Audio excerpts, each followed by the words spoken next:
So his value proposition starts with identifying his avatar.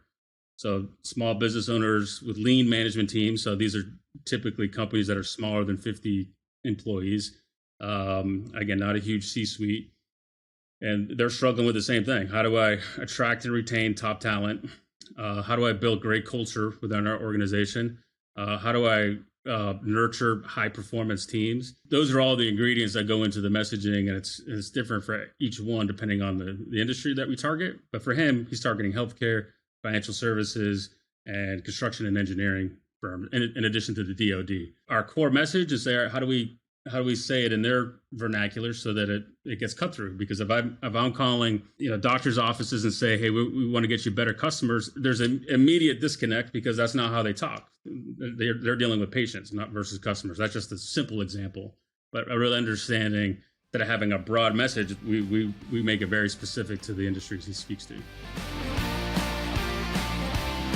Hey, everybody. Welcome back to View from the Top podcast, where we help family first business owners and entrepreneurs get through the valleys and up the mountain to their very own view from the top.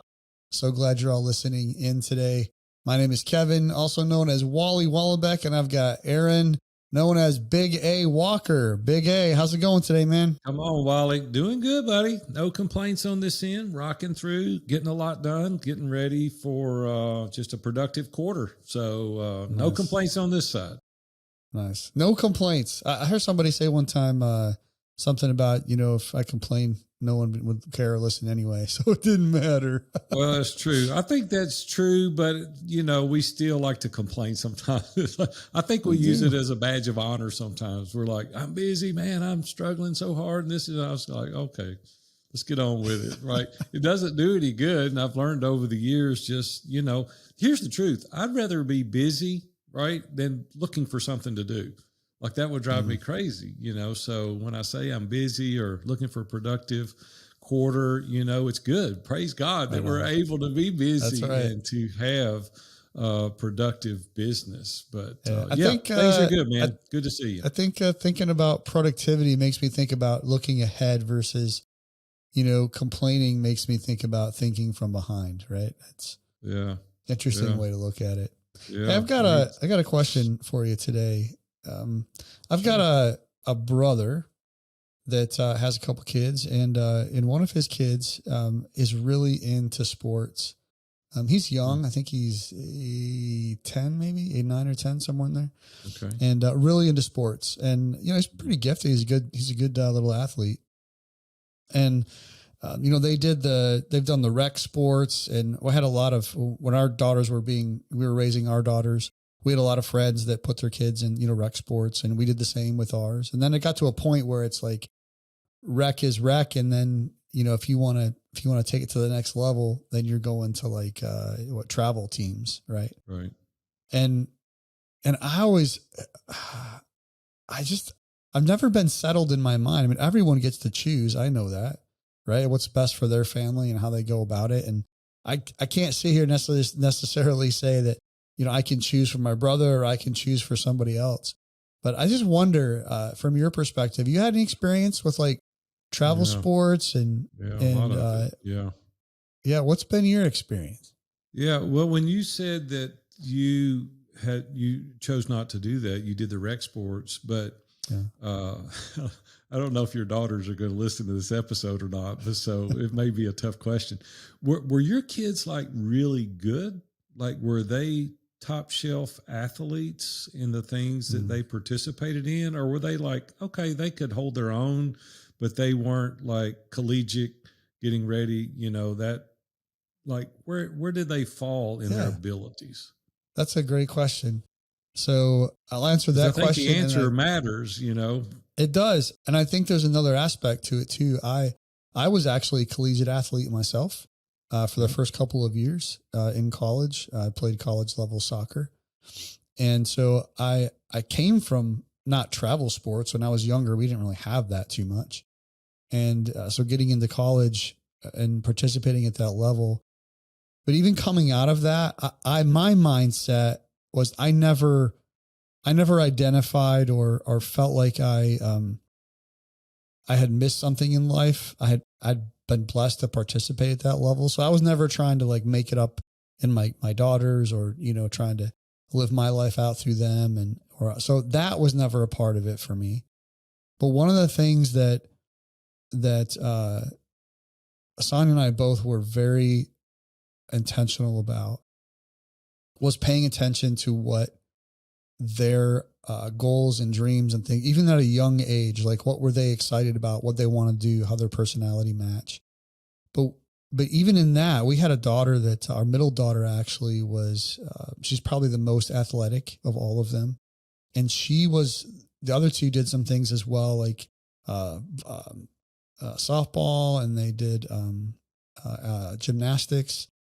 And the middle one particularly, though, was in ice skating. And she got to a point where we were asked as parents, hey, this rec stuff's great, but if you want her to be able to get to the next level, you're going to have to go to this travel team. And I forget how old she was, but I mean, she wasn't like a teenager or anything. She was probably early preteen. And as a family, like we had to make that decision of with the traveling and the cost and the time away, being able to eat dinner together as a family, was that going to suffer? How does homework work in this? And I know that lots of families juggle that. I just know for me and my family, we made that decision. We decided that it wasn't going to be something that we wanted to do based on how we viewed other things. And Julia, that's our middle one, we talked with her about it, and fortunately, it probably would have been more difficult if she would have said, I really, really, really want to do this. But she kind of saw, even at a young age, she wanted more time for herself and not to give it up. So that was kind of a personal thing for her. So I don't know if any of them, probably none of them I saw as, I don't think any of our daughters were, maybe could have worked at it, but I don't think they were Olympic material. Very Sounds terrible to say. Yeah. Similar for us, neither one of my girls were real athletic. They were heavily involved in cheerleading and things like that. And they did some stuff on the road, and we supported them, until they didn't want to do it. But we were always there as a family. I had an opportunity. It didn't take away from the family because I could go and, we owned the company, so I could leave and go on the weekend trips. But on the other side, my grandson, I've got a granddaughter and a grandson that's heavily involved athletically.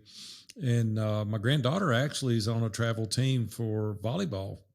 And, a lot of meets away, it's pretty good distances, and there's a pretty good cost associated with it. And got a grandson that's very athletic in baseball, and he's maybe got a career in baseball. But recently Georgia called us and said, hey, in Georgia, we're doing a travel team and we want your grandson to play. And I said, well, it's going to take a lot of time away from the family. It's going to be very expensive. And they came back after 2 weeks of deliberation and said, we'll cover all the costs. And I'm like, man, they really want Owen to play. And that was pretty cool. But his dad ended up saying, no, we're not going to do it because it's going to be time away from the family, the other two children, away from your school. And we're just not going to do it. Maybe later. And I don't think Owen was real happy with that decision because I think he wanted to play. But at the end of the day, you said it best on the onset, is that every family's got to make their own decision. Mm-hmm. They've got to see what their values are, how it interrupts scheduling for the family. Is there cost associated? Is it going to be something that's affordable, that's not going to be a real challenge? And I think we all just, at the end of the day, have to make our own decision related to that. Although I am grateful that some parents do make that choice because it does produce amazing athletes at the collegiate level and then on to professional. And so I'm grateful for those that do, that doesn't disrupt their priorities, that can afford to do that. So, I think every scenario, every situation has to set on its own merits. But kind of like our guest today, he was a professional athlete. He was a little humble in the interview. He didn't really make mention, but he was the catcher for the Marlins. And he was kind of quiet about it. I think he just quickly made mention of it. But quite the athlete. He's a big old robust, strong guy too. I mean, if you meet him in person, he's been to my home a number of times and gone to some of these activities with me to watch my grandson play ball and give me some pointers. I've had the inside scoop, on some of this professional baseball and things to look for. But this conversation really fits nicely, Kevin, with our guest today, Zach Lush. He's got he'll tell us more about it, but especially talking about young athletes and some of the new mission that he has that he's on, and how he helps this new business that he's doing, how he's helping young athletes, just not with the actual playing of the game, but also the mindset and the training that goes along with that to keep them healthy throughout their career as they start so young. So that was pretty cool to hear him talk about that. And let's get him in here. Well, I'll tell you, you want to stay to the end of this because he gives us some real practical application from a marketing standpoint, whether you're a seasoned veteran or whether you're a brand new solopreneur. You need to listen to some of his tactical approach and the strategies that he's got for marketing. Very basic, fundamental principles he outlines in this interview. So I'm excited for you guys to hear. So you're right. Let's bring him on in. Well, hey, Zach, how's it going today, buddy? You doing well? Big A, Kevin, how are you guys? Doing great. So far, so good, man. It's nice in Nashville today. Hopefully it's nice. I don't want to hear anything about where you live anyway, because it's always about 90 degrees there in Florida, isn't it? That's why I moved down here, man. I know, year round. You wear shorts like in the winter, don't you? I may not even have shorts on right now. Oh, careful. I hope you do. I hope you do. Man, Zach, I'm so excited to have you on today. Wally and I have been talking about this. We've been so looking forward to it. But I was thinking a lot of things about you, but one really cool thing that happened recently with you that I'd like for you to share with us a little bit more about. You became a new husband in the house, Marcy, and you got married at a place that I give anything that I wish I could have been, man. Congratulations, first of all, on your wedding, man. I know it was awesome. I've been watching, seeing all the pictures. So way to go. Thank you, Big A. You were a big part of that, man. I think it's been a 3+ year journey, and you and I had a heart-to-heart talk probably about 2 years ago, and just said, hey, just do right by her. And I couldn't. The trip was amazing in so many different ways, and not only where it was at in Greece, but to have 3 of my mastermind brothers there along with me was very, very special. So we couldn't. There's so many stories from that week, but yeah, it was definitely an amazing experience, and I can't thank you enough for just the push and the nudge and the mentorship you gave me over the last couple of years. Oh, man, that was so fun. Greece is somewhere Robin and I've wanted to go. That had an invitation to your wedding. We had a conflict and I wasn't able to go, but I think it's crazy that you were able to get 3 or 4 of your mastermind brothers there for only having known them a short period of time. And I want to talk about that for just a second. Like, how did you build such a rapport with Iron Sharpens Iron Mastermind Brothers just in about a 2 or 3 year period that allowed them to want to come, and then for you to want them at such an event as your marriage in Greece? Like, unpack that for me for a second. Yeah, and it all started when I first came in. I just had a misconception of what a mastermind was, and then as I got to know the guys, just realized everyone was there to support and encourage, and it's interesting because you wouldn't think 12 strangers would become as close as they have become, but like you've taught over the years, it's really about opening yourself up to and being vulnerable. And man, we just built such a quick bond from the beginning that it was a no-brainer when Margie said, hey, make a list. I was like, well, add these 10 guys because they're coming. And to me, I've never had that level of support and camaraderie.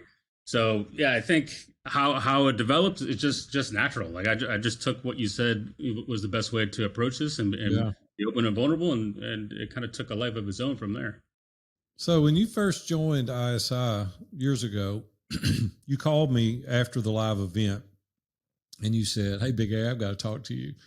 And you said, "What just happened? Like what?" And I was like, I was taken aback for a second. I was like, "What are you talking about?" And you were like, "I don't even know what just happened." Tell us about that experience a little bit at your first live event. Yeah, I was right in the middle of COVID, so I think I had been in for a couple of months and came up to Nashville. We were off at I forget the name of the place, but it was a very intimate setting, just the 10 of us. But I think going to war with each other in a good way, where we just unpacked things. Got to and I was one of the last guys to go, so I was prepped for after 2 days of just hearing guys pour their hearts out and just be completely open and vulnerable. Man, it was so cathartic for me personally, but for all of us, we came away from that just like, man, this is a brotherhood. These are the guys I'll count on. So I just remember not being able to put words to it and calling you Right. and saying, hey, what do you call this thing? I guess it's love. Is it? Right. I don't know what it is, but it was an amazing experience. I said, this is every man needs this in some form of another, or one form or Mm. another.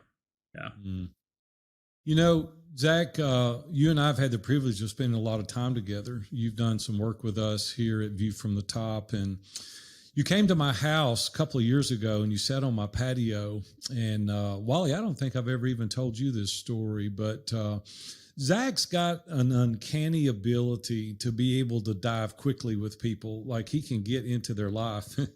This is fun. I can't believe I'm even sharing this in the midst, but you had me crying, literally crying on my patio. Like I lost it. Like, and I normally takes me a minute to go that deep with people that I don't know that well, but you had such a compassion and an empathy and a caring, and you can pull stories out of me that nobody else can pull out of me. I've told Kevin that a million times. I said, Zach just got something there.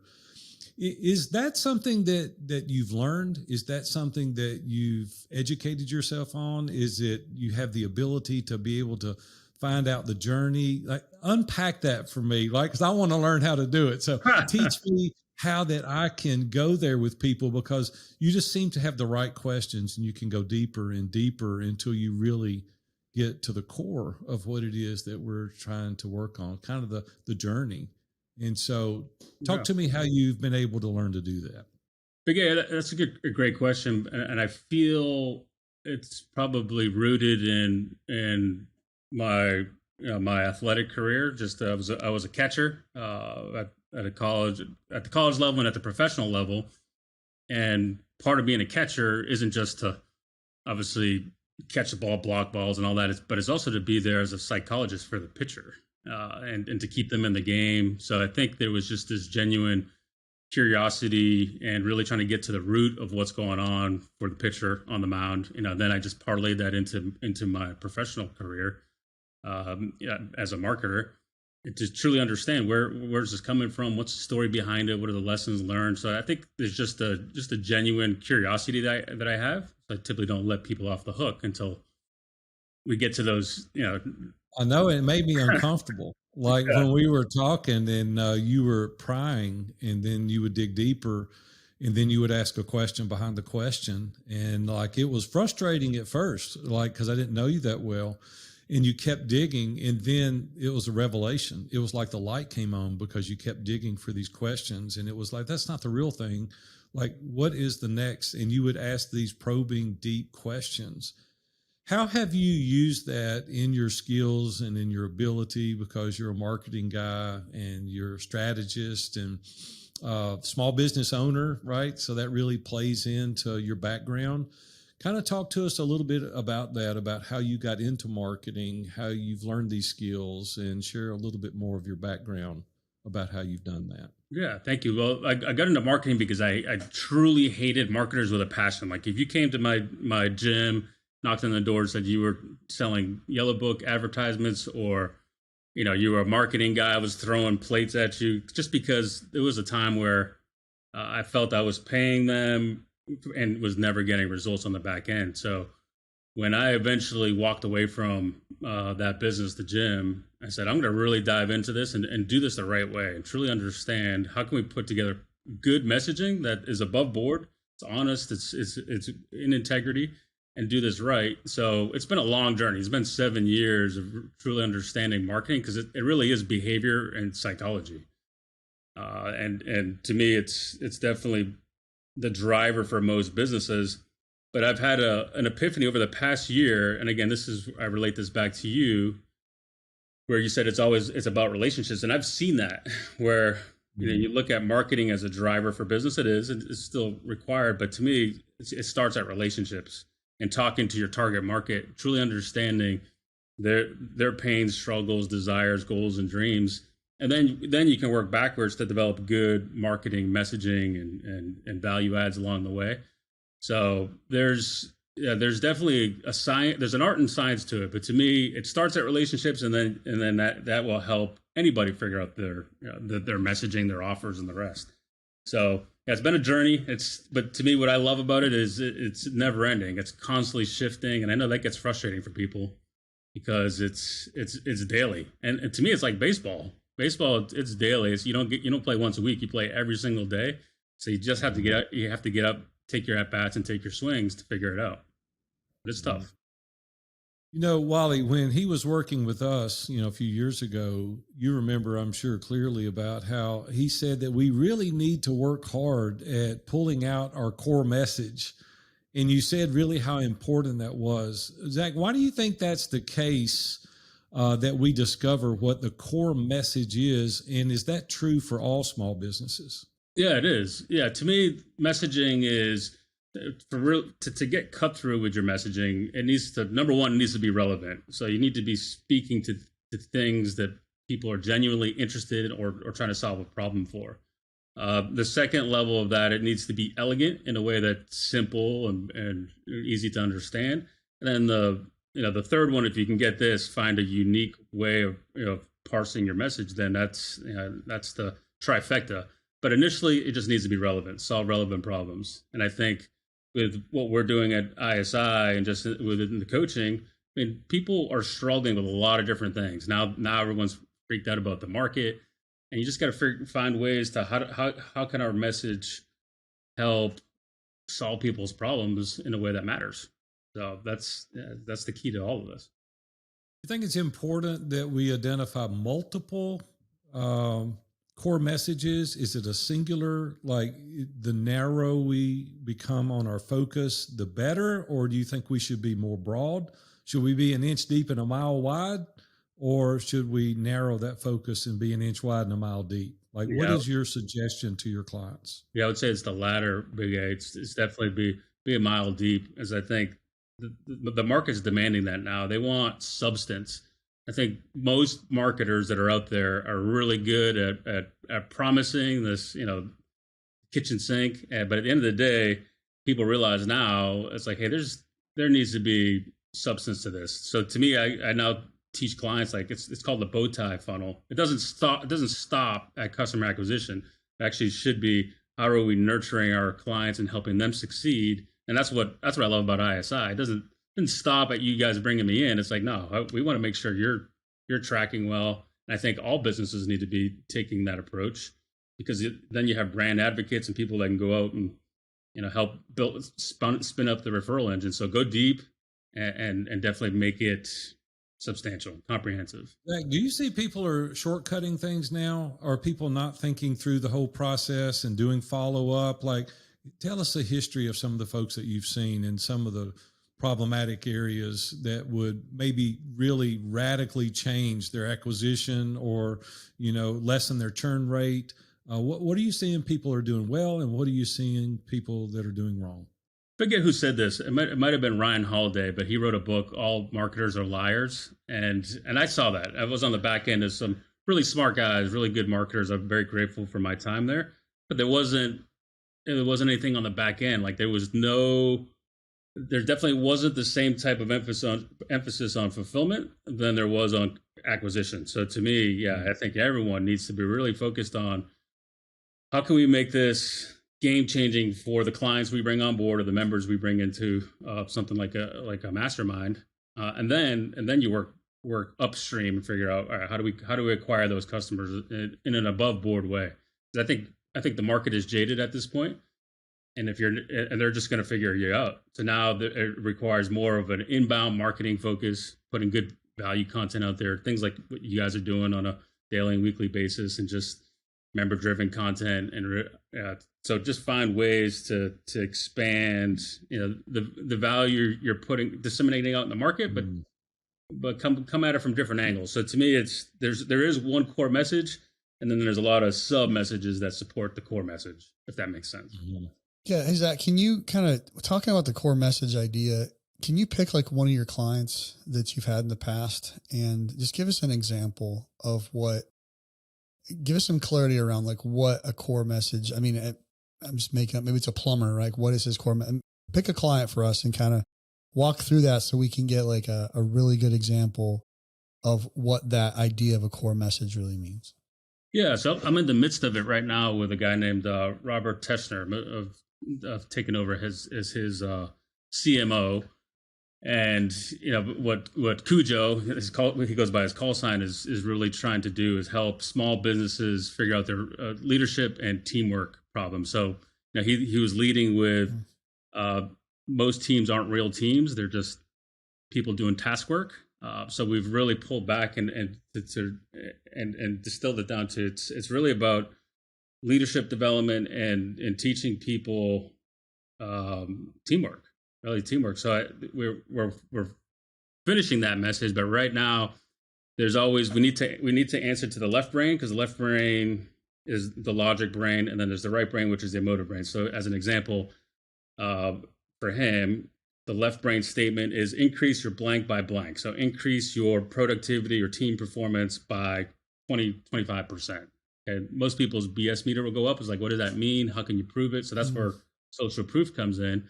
But by achieving that, hitting that performance marker or key currency, now we can come up with the emotive statement, which could be something like, and improve your retention rate, your attract top talent, build great culture. So we're massaging that out at the moment, but that's the level of detail we go into, and that's a byproduct of us talking to the market. So going back to those that he considers VMAX champions and figuring out what was it that stood out, what were the key takeaways during that workshop or the program we implemented, and hearing what they're saying, and then we put that into our messaging versus us just guessing or reading Amazon reviews. It's like, no, but this is coming out of their mouth. This is exactly what they said, and we use that in our marketing.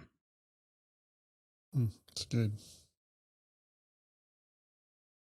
What would you say say Cujo, let's use him for an example. What would be his unique value proposition? Like how can he do it differently? There's a lot of people out there that work with teams. Like what would his value proposition be? Uniqueness of it. You know how we've gone through the layers of there's effectively demographics within any organization. There's ecosystems. So within the ecosystem we're working from is he's really targeting small business owners that have lean management teams. So they don't have huge HR departments, or some of them don't even have a COO. It's a small business guy, he's an entrepreneur, probably has a small team. And just, his value proposition is really teaching the head honcho, the guy, how to really develop leaders within his organization so that they can grow and scale. So his value proposition starts with identifying his avatar. So small business owners with lean management teams. So these are typically companies that are smaller than 50 employees. Again, not a huge C-suite. And they're struggling with the same thing. How do I attract and retain top talent? How do I build great culture within our organization? How do I nurture high performance teams? So those are all the ingredients that go into the messaging, and it's different for each one depending on the industry that we target. But for him, he's targeting healthcare, financial services, and construction and engineering firm, in addition to the DoD. So it's taking our core message and say, how do we say it in their vernacular so that it gets cut through? Because if I'm calling doctors' offices and say, hey, we want to get you better customers, there's an immediate disconnect because that's not how they talk. They're dealing with patients, not versus customers. That's just a simple example. But a real understanding that having a broad message, we make it very specific to the industries he speaks to. When I was first going into this online business, I was in bricks and mortar, for 35 years. And then when I got into this space, I just thought, go out there, write a lot of content, just plaster it all over every social media platform that there is, and people will come pouring in. Kevin don't even know this. I hadn't said anything to him about it. We was on a mastermind call yesterday, and he stuck a hot poker in my eye about halfway through his man in the middle when he said, it was terrible. When I came here, it was terrible. It wasn't search engine optimized, and there was no method to the madness, and it wasn't stitched together. And I'm like taking it like Muhammad Ali. I'm just sitting there. I'm like, oh my gosh. And then when I got off the call, I went, he's exactly right. I didn't do any of those things, right? Tell us today what we can do strategically. Like, we need a strategic marketing plan. Yeah. It's my favorite word Kevin uses, stitching it together. Like, how can we stitch this together now in order to not go through some of the things that I went through for 5 or 6 years and just write hundreds of blogs and have no rhyme or reason?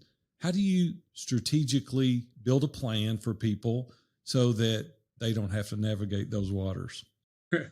Yeah, I think once you've identified the who that you want to work with, then it's understanding what are their preferences, where do they go to get their information, who do they trust, who are the influencers that they follow.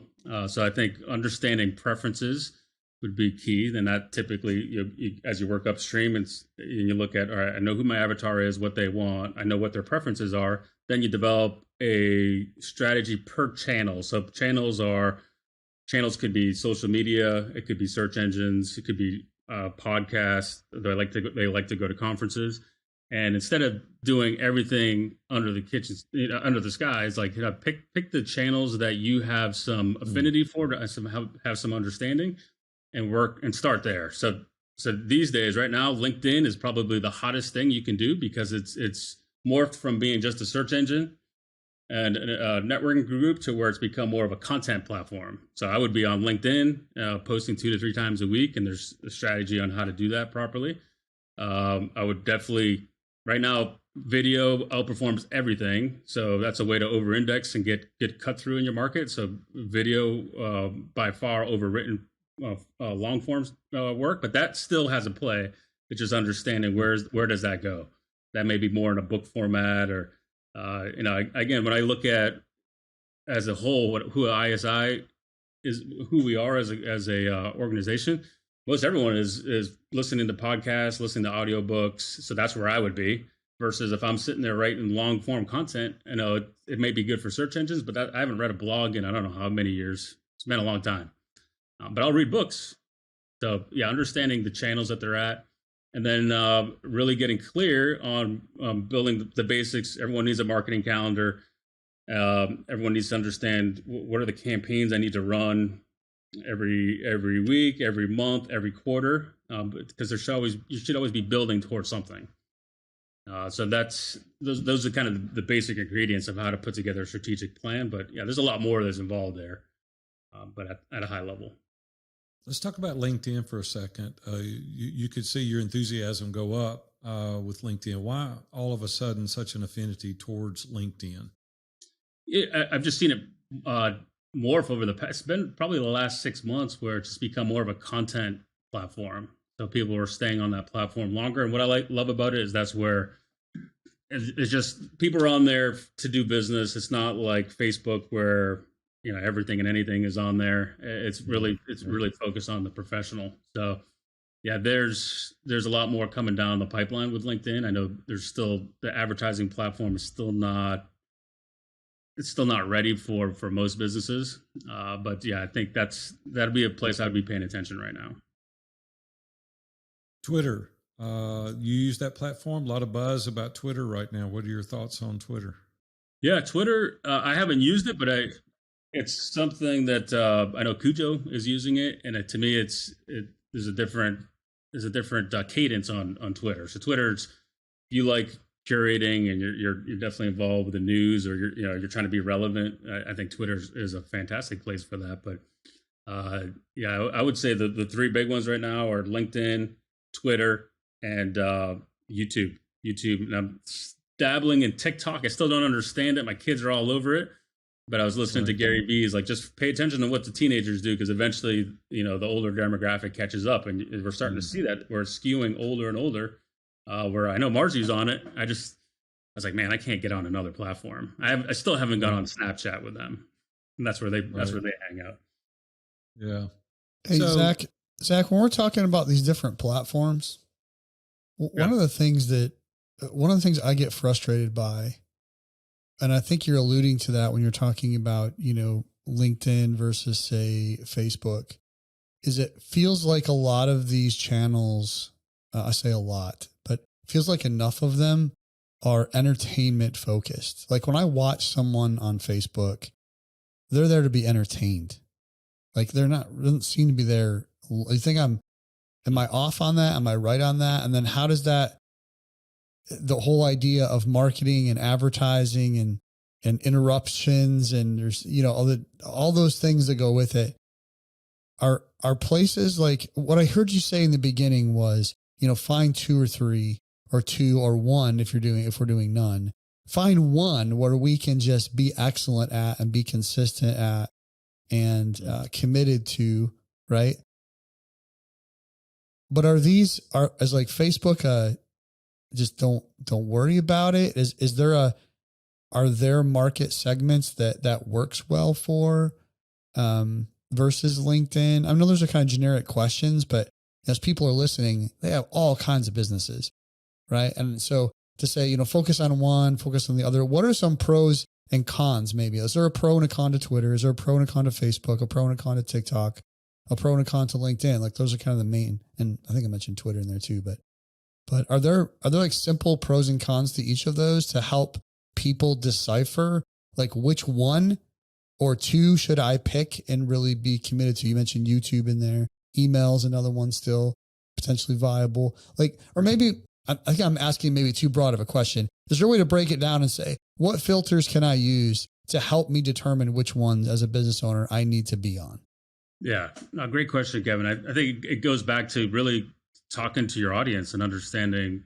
I always come back to what are their preferences, where are they hanging out, and double down on the channels that you look at their patterns. Like, they're obviously on podcasts. If they're on Facebook, that's where we're going to play. So most marketers and business owners, small business owners, are out there just guessing. Like, I think I have to be on Facebook and TikTok and LinkedIn, and they're just doing all of that really badly. Where I said, just double down for 90 days, just pick one. Understand how that works, build out the processes and systems, and understand the marketing angles that will work on there. I think regardless of platform, if you're a storyteller, you're gonna do great on any platform, because that's Facebook is definitely a story platform, and I can go back and look at the data and all the ads that work best always told a story. Where LinkedIn is, again, stories will always work, but there's a little bit more of a focus on, let's speak to relevant problems with relevant solutions. So pros and cons to each platform, and really understanding how each one works would be my suggestion to each business owner. And just pick one channel and run with it for 90 days. Figure it out. Once you get that spinning, then you can go on to the next one, instead of trying to do them all at the same time. That's good. When you think about the size of the audiences, and I was doing a little research, and there's 680 million active users on LinkedIn. I'm like, we don't need but a few hundred people. We got an audience of 700 million. There's a lot of participation on these platforms, and I fell into that same category, though, honestly, as I thought, man, listen, I need to be on 15 different platforms. That's exhausting. Right. And then you can't stitch everything together like Kevin wants to do. There's got to be a rhyme or a reason. There's got to be a flow. There's got to be value add. And how are we going to nurture that relationship? And it's not just throwing content out there and sitting waiting for people to come rushing in or buying your services or widgets. Right. It's like there's a process through this, and I'm having to learn that process. You guys are really educating and teaching me on.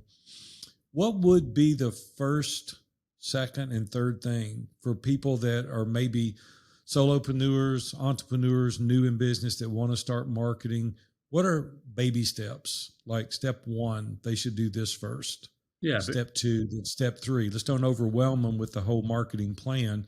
But what are the first right 3 things that our listeners could do to start a marketing strategy? Yeah. Great question.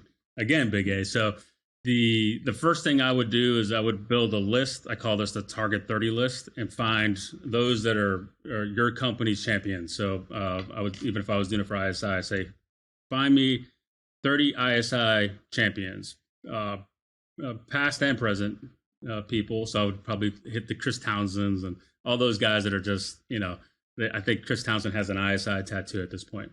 So you may have. I don't know. We'll look and see. And I would sit there and just interview them, for 30 minutes and just ask those deeper questions. Find out, where were you at before all this? How did this change your point of view and your perspective?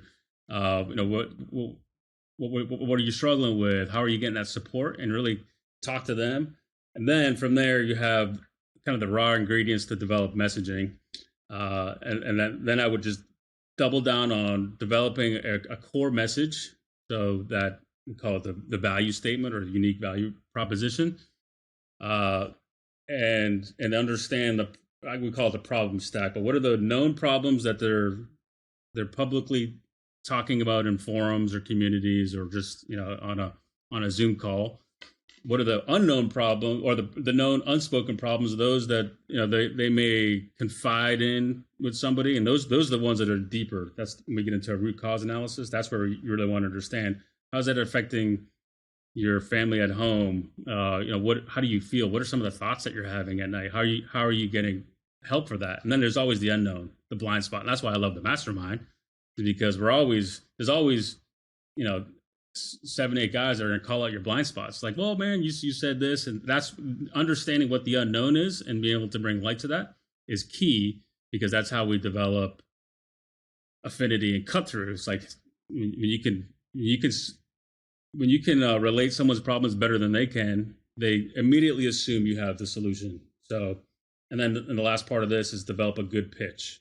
Learn how to position yourself with a good pitch. And understanding positioning now is everything, because I show people when I first onboard them, I bring up, where's the Waldo graphic? I was like, all right, where are you in this graphic? And I'll give them a minute to find Waldo. But really the point is, that's how crowded the marketplace is.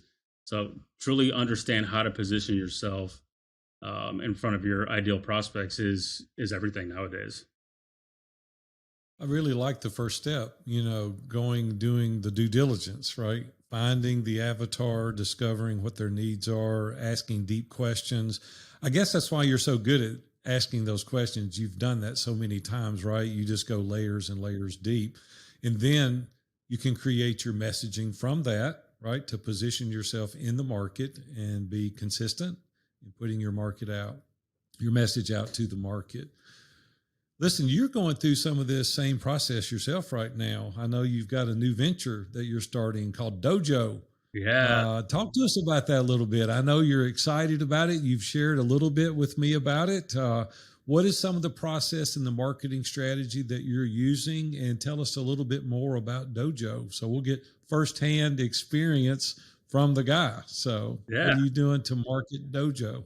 So for 12 years, I ran a sports performance facility for athletes. So we were first of our kind for, it was probably 4 or 5 years where there was nobody else in town. We were it. So we were able to command 10 times more the cost that you would pay a personal trainer and group training. So parents were always willing to throw down way more to have their kids trained than they would for themselves. So it was about just before Greece, actually, where my son came to me and said, "Hey, Dad, I want to start working out." I was like, "All right, let's go." And realized after about a week of him just being consistent and calling me like, "Hey, what time's workouts tonight?" Like, he was starting to transform in front of my eyes.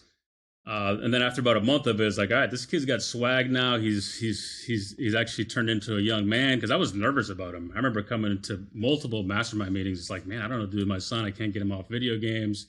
This is a real struggle, and you guys just pouring in, kind of giving me strategies. And then once he started working out, my daughter's like, "Hey, what's going on with Easton? I want to jump in with you." And just saw how all of a sudden she transformed, and the confidence and the swag she had. And it just jogged my memory, thinking through when I ran the gym.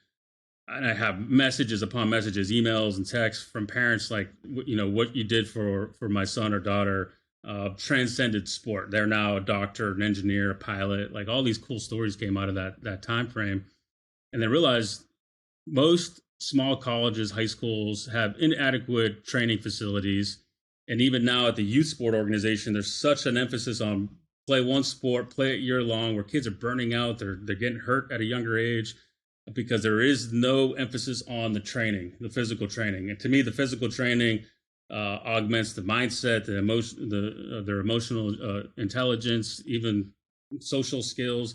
So I was like, man, we need to bring the gyms to where they're at, because they just don't have enough time to do adequate training when they're not in their sport. So we're building gyms out of storage containers, and we're going to start off phase one by launching this to small universities, Division II, Division III, NAIA, and junior colleges programs that have team sports like soccer and baseball in the South, because you can train pretty much year round.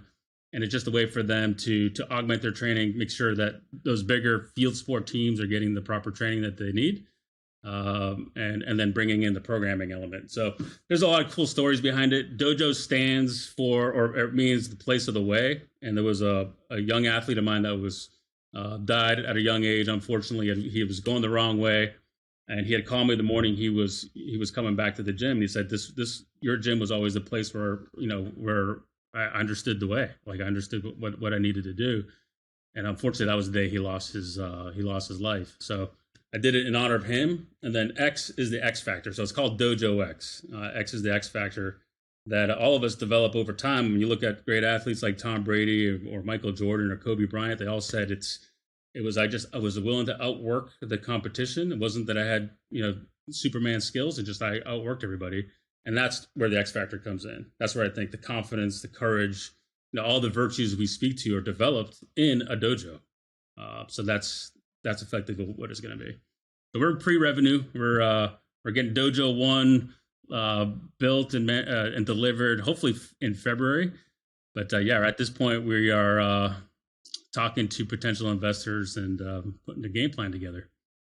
So thank you for that. That's pretty fun. So you're getting to create your own marketing strategy for Dojo X. Oh, right? Yeah. And you're going through this firsthand. So you're going to use all these tactics and strategies and aligning yourself, finding out the needs. It sounds like you've already done the majority of your due diligence. And man, I'm excited to stand on the sidelines and see what's going to transpire with this new venture that you've got. Zach, any final words or full cups? You're very familiar with that terminology. Anything you want to leave the listeners with today? Man, I would say I feel most small business owners I talk to, Big A, are very, they're well read. They spend a lot of time, thinking about their business. And there's a new tool I've been using for the past month. It's called Rome Research. Fascinating because it works like our brains work. Where I was always taking notes, whether it was on my iPad or my phone, and using Evernote. But what Rome does is it connects our thoughts like our brain works. So I can type it in there as long as I tag it right. I can always find things. Like if I'm working on a LinkedIn strategy, I'll go into Rome and just type in LinkedIn and look at all the articles I've summarized. Read some of the takeaways in there, and it just helps jog my memory. So that's a cool tool. The other thing I would say, and again, I'm not doing this to placate you guys, but I truly feel every small business owner, specifically men, I can't speak to women, need to be surrounded with advisors that they trust. Because I don't think I would have had the gumption to take on this new startup had I not have been surrounded with half of the guys I'm surrounded with. And it's so cool because as I brought the concept to my mastermind, is Steve Kinsley's like, hey, let me build out a financial model for you. David Ash is like, hey, let me work on some of the legal documents for you. So immediately it's like all these guys are just flying in, just helping out.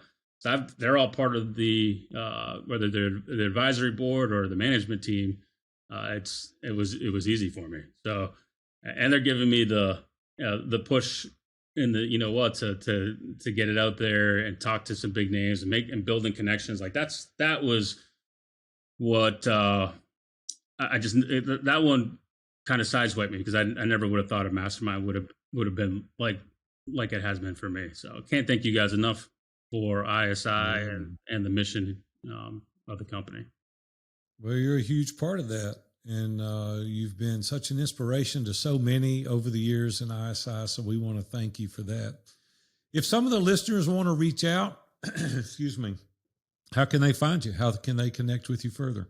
Yeah, LinkedIn is probably the best spot. Like it's optimized by LinkedIn profile. Right now, it's the CMO title I have for VMAX Group, but I'm still helping guys, little one-off projects, doing paid media strategy, or even just strategic planning to help them figure out their marketing, or even just being able to plug in to say, hey, here's a red flag. But anyway, if they're looking for help in those avenues, that would be the place to connect. And then if anyone's interested in the Dojo X project that we're doing, if you go to www.dojox.us, that's where you can download our current 2-pager, and we'll start doing weekly presentations. I think either next week or the week after, the week after Christmas. So we're going to ramp up pretty quickly here.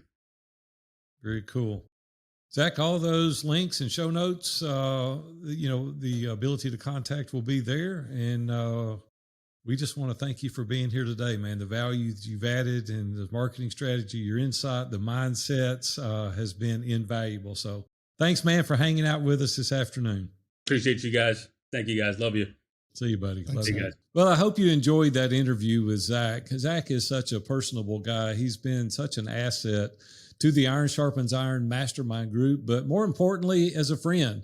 Zach has walked alongside of me dealing with numbers of situations in my personal life as well as in business, helping us really understand how to align ourselves with our avatar, how to dive deep into our core message, and how to really strategically position Iron Sharpens Iron in a way that has been meaningful and beneficial to many of the listeners out there today. I hope you've enjoyed this. I hope you've been able to take something from this that you can apply to your own business.